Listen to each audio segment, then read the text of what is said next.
And joining me now live is the Shadow Immigration Minister Dan Tehan. Appreciate your time this morning. We'll get to the Voice in a moment, but I want to begin, of course, with the ongoing situation in Israel. What should Australia do to help Israel now? Well, the first thing we need to be doing is making sure that we're looking after all the Australian citizens who have been caught up in this heinous terrorist attack by Hamas. So making sure that we're securing the safety of all Australians. And then what we need to be doing is making sure we are giving Israel all the support they need at this time. This was an unprovoked attack by a listed terrorist organisation, and what we need to be doing at this time is providing support for Israel to make sure that Hamas understands that this type of unprovoked attack will do nothing to lead to an enduring peace. What sort of support, though? Are you talking military support? Should Australia be following the US's lead on this?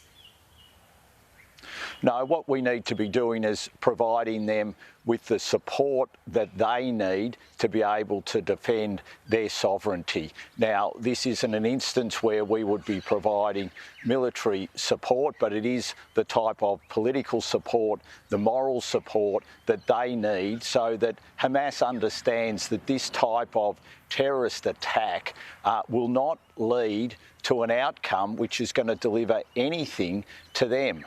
Because what they're doing is just completely unconscionable.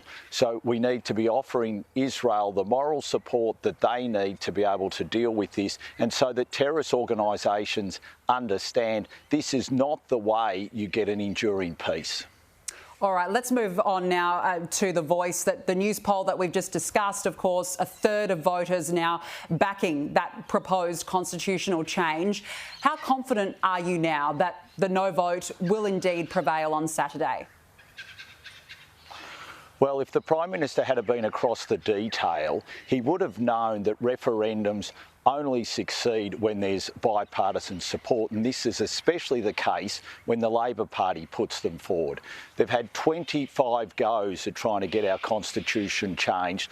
Only one has been successful, and that was about giving social security to all people. So if he had known that detail, we wouldn't be in this situation. It was always going to be incredibly difficult while there wasn't bipartisan support, and why the Prime Minister didn't seek that bipartisan support remains an absolute mystery and shows that he just must not have been across any of the detail of what makes a successful referendum. Well, what does make a successful referendum? In the coalition still talking about a possible referendum on recognition alone. How can you be so confident that that would even get up? Because you need a process where you bring all sides of politics along so that you've got bipartisanship. You need to have proper committee processes. You've got to make sure you have proper consultation, that there's give and take, like what was done in 1967. You've got to make sure you have everyone collectively together from both sides of politics. And the Prime Minister just didn't do that. He was either just oblivious to the detail of what makes a successful referendum, or was just sheer arrogance in terms of just saying, well, this is what I'm going to do. And that's why we are where we are. And what we need now to do is go back to the drawing board and make sure that when referendums are put forward to the Australian people, we do have that bipartisan support. All right, we're running out of time, but just quickly, you've got your T-shirt on today. We can see you're taking part in a special run for awareness of a disease. What is this, and tell us more about it? It's called CJD. It's a brain wasting disease of which there is no cure.